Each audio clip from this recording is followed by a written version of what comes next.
Regardez ce qui se passe du côté de la Belgique. Ça va vous choquer. Un spectacle de célébration du 80e anniversaire de cette abominable secte. La Bible dit, n'aimez pas le monde, ni les choses qui sont dans le monde. Si quelqu'un aime le monde, la musique mondaine, les choses mondaines, la musique mondaine, n'aimez pas le monde, ni les choses qui sont dans le monde. Si quelqu'un aime le monde, l'amour de Dieu n'est pas en lui, n'est pas en lui.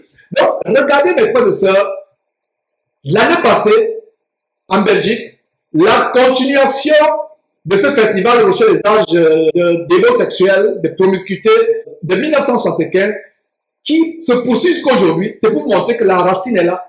Suivez vous-même ces quelques extraits. Mettez-vous debout, nous allons danser les moutachis dans le Seigneur. On y va!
Merci pour vos cœurs. C'était merveilleux, n'est-ce pas?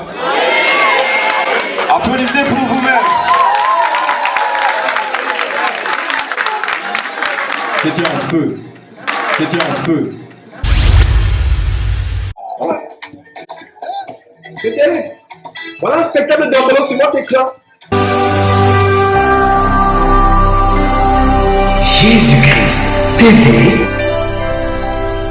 Vous connaîtrez la vérité et la vérité vous affranchira. Des gambardements au rythme de la musique mondaine, la musique abominable. En Belgique, avec des femmes qui sont habillées ayant des mises de prostituées, comme la plupart des sœurs habillées par le passé qui ont été vraiment converties, affranchies. Et c'est le témoignage que ma propre épouse a toujours donné par rapport à comment Dieu l'a brisé, par rapport à sa manière de s'habiller, de se vêtir. Voilà donc les femmes dans cette salle qui sont habillées comme des prostituées visiblement, qui n'ont pas la crainte de Dieu, visiblement la débauche, la perversité. C'est terrible ce qui est en train de se passer. La musique mondiale qui a infiltré le corps de Christ à travers le monde et en particulier le ministère de la voix. Voilà des choses qui sont en train de se passer, frères et sœurs, sur votre écran. Je vous passe la parole pour vos commentaires. Voilà, comme cette musique est en train de passer des choses abominables que nous sommes en train de voir.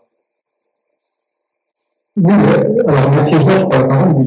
Finalement, on revient toujours à la même racine, finalement. La racine du problème, c'est la doctrine. Parce que cette doctrine permet à des femmes d'être des sujets, des objets de séduction. Parce que cette doctrine n'enseigne pas la soumission. La Bible dit bien que Dieu est le chef de Christ, Christ est le chef de l'homme et que l'homme est le chef de la femme. Mais dans cette assemblée, les femmes vont être en position d'autorité dans des communions, dans des églises de maison, dans des librairies finalement, et vont avoir autorité sur des couples d'hommes mariés, d'hommes peut-être célibataires, d'hommes peut-être même plus âgés qu'elles. Donc, déjà, premièrement, ces femmes ne sont pas soumises, donc elles n'ont pas une ligne de conduite finalement. Et de plus, on ne leur enseigne pas la pudeur. La pudeur n'est pas enseignée. La pudeur la manière chaste est réservée de vivre, hein, la modestie n'est pas enseignée. Donc, voilà, on reconnaît un arbre à ses fruits, je pense, n'est-ce pas? On reconnaît un arbre à ses fruits. Donc, voilà ce que cette doctrine produit. Tout à fait. Des objets de séduction. Frères et sœurs, un objet de séduction. C'est-à-dire que là où il y a la séduction, c'est pas possible. Il peut pas en être autrement, finalement, parce que tout est relatif, tout est lié à la doctrine, genre. Et justement, non seulement les femmes qui sont dans cette salle avec les mises de prostituées, avec les faux cheveux sur la tête, les faux ongles, les faux cils, en fait, ce sont des objets de fausseté ambulante. Et justement, nous avons notre bien-aimée Sœur Grâce, et la Bible donne cette responsabilité au Sœurs en Christ de conseiller les jeunes sœurs. Et qu'est-ce que tu peux dire? Avant de passer la parole, il y a un détail.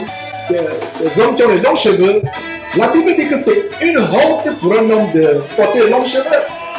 Les gens vont vous dire que non, Samson avait les longs cheveux. Samson avait les longs cheveux pour un but. Samson n'était pas chrétien. Samson ne faisait pas partie du corps de Christ. On va dire que Jésus avait les longs cheveux. Ça, c'est votre Jésus homosexuel dessiné par, je ne sais pas, les artistes, etc. Donc, quel conseil tu peux donner en regardant cette musique abominable? Comment les jeunes hommes, visiblement efféminés, tournent le ventre au tambourinement de la batterie, au ronronnement de la guitare basse, etc. La musique du monde qui envahit le corps de Christ, c'est terrible. Quel conseil tu peux donner vraiment à des jeunes sœurs? Je profite de l'occasion vraiment pour conseiller les sœurs par rapport à cette pudeur, la modestie. C'est pas question d'Africains. Les gens qui vont dire non, vous les Africains, c'est comme me disait, on me disait, rentre en Afrique. Et je n'ai jamais été victime du racisme aux États-Unis. Mais vous savez où j'ai été victime du racisme? Dans le ministère de la Voix. Quand je les ai confrontés, les démons de racisme sont manifestés. On dit que tu n'es pas en Afrique. Rentre en Afrique. Il y a un qui m'a dit, qui parlait un jour de Saguin. Donc va en Afrique, prends ta Saguin et continue à aller chasser en brousse en Afrique. Il n'y a rien, ne nous apporte pas ta culture ici. Nous avons une autre culture. La Bible, ce n'est pas question de culture. La Bible, c'est le bien commandement de Dieu. Donc, grâce, je te passe la parole par rapport à ça. Oui, c'est vraiment la rébellion qui s'est installée dans le cœur des femmes, avec tous les courants du monde, et le monde est rentré dans l'Église, et avec tous ces courants qui prévaut dans le monde. Il y a eu une rébellion dans le corps de Christ et qui touche les femmes, et les serviteurs de Dieu autorisent les femmes à prendre une position d'autorité. Et il n'est pas étonnant de voir ce genre de spectacle. J'y étais habituée en France à ce genre de spectacle lors des anniversaires, lors de, comme on appelait la journée, les activités culturelles. On fêtait les anniversaires, on fêtait les journées de la Maisonnée, on fêtait la Saint-Valentin, donc on fêtait l'anniversaire du coordinateur du pays. Donc c'était sous ces bases de musique, sous ces bases d'accoutrement. Mais sorti de là, et à ma grande honte aussi, réconsidérer les Écritures. Donc il y a un manque d'humilité, un manque de pudeur, et la modestie aussi. La modestie, parce que je vais en mettre un peu plus par rapport à une autre. Et vraiment, la rivalité de l'accoutrement aussi. Dans l'accoutrement, dans tout ce qui est apparence, le désir de briller, le désir de paraître encore plus belle que telle autre sœur qui, à telle autre soirée, avait vraiment ébloui tout le monde. Je vais essayer de faire plus. Donc,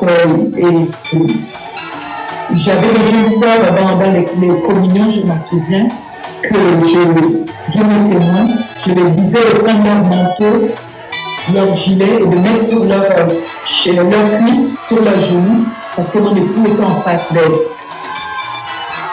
Il y avait des moments dans notre communion, des moments de ces jeunes filles.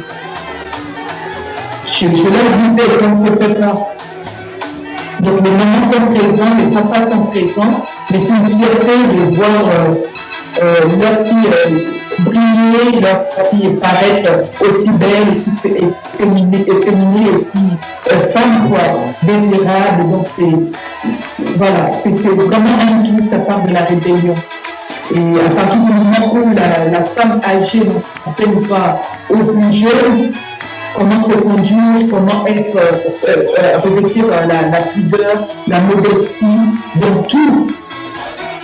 Et l'humilité, ce genre de phénomène ne vont qu'à sa croissance. Tout à fait. Je parle d'anniversaire justement. Cette séance de spectacle musical, vraiment diabolique, parce que c'est les démons.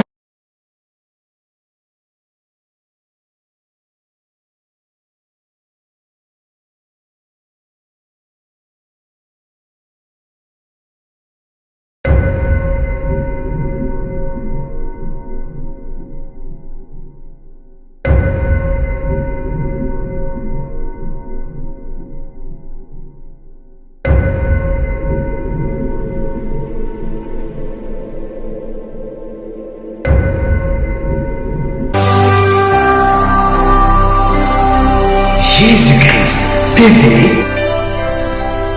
vous connaîtrez la vérité et la vérité vous affranchira.